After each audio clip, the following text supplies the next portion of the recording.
Assalamualaikum. Walls hanging low while I pop a bottle off of your chain swinging, clang clang, and it costs a lot. Bitch, I'm always at the guala, yeah, and you are not badass beat. Keep on going till you hit the spot. Proses metabolisme menghasilkan energi untuk keberlangsungan hidup manusia, mulai dari bergerak, berpikir, hingga tumbuh. Proses ini dibagi menjadi dua, yaitu katabolisme dan anabolisme, yang berfungsi mengatur molekul untuk membuat tubuh dapat bekerja secara semestinya. Mengenal proses katabolisme. Katabolisme adalah proses memecah molekul yang lebih besar atau rumit menjadi molekul yang lebih kecil dan sederhana agar dapat dimanfaatkan oleh tubuh. Salah satu contoh katabolisme adalah proses glikolisis, yakni penguraian glukosa 6 rantai karbon menjadi glukosa 2 rantai karbon yang lebih mudah digunakan oleh tubuh. Berikut ini adalah proses katabolisme terdiri dari 3 tahapan, yakni yang pertama, tahap pencernaan. Pada tahap pencernaan, molekul organik besar seperti lipid, protein, dan polisakarida dicerna menjadi komponen yang lebih kecil di luar sel. Tahap ini dilakukan pada zat pati selulosa atau protein yang tidak dapat langsung diserap oleh sel tubuh. Yang kedua ada pelepasan energi. Setelah dipecah, molekul-molekul tersebut kemudian diambil oleh sel tubuh dan diubah menjadi molekul-molekul yang lebih kecil. Biasanya asetil koenzim A yang melepaskan sejumlah energi. Ketiga adalah tahapan terakhir, yaitu energi tersimpan.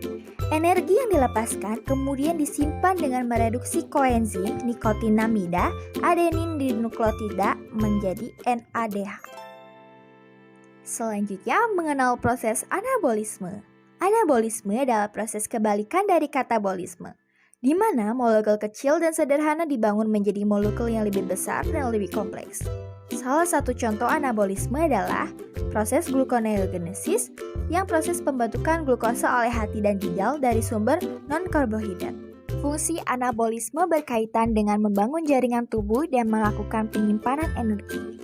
Secara keseluruhan, proses anabolisme mendukung terjadinya pertumbuhan sel-sel baru, pemeliharaan jaringan tubuh, penyimpanan cadangan energi yang untuk digunakan di masa yang akan datang. Selanjutnya adalah proses anabolisme yang terdiri dari 3 tahapan, yaitu yang pertama adalah tahapan produksi. Tahap ini melibatkan produksi senyawa prekursor seperti asam amino, monosakarida, isopenoid, dan nukleotida.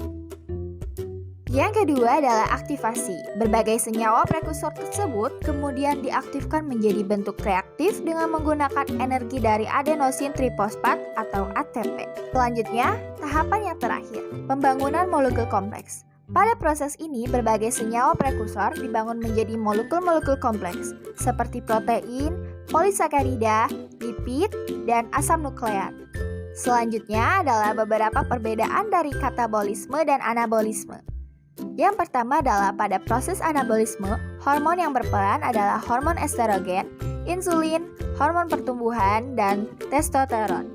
Sementara itu, proses katabolisme akan melibatkan hormon adrenalin, kortisol, sitokin, dan glukagon. Dan yang kedua, proses anabolisme umumnya terjadi saat tubuh beristirahat atau tidur, sedangkan katabolisme terjadi saat tubuh aktif atau membutuhkan energi.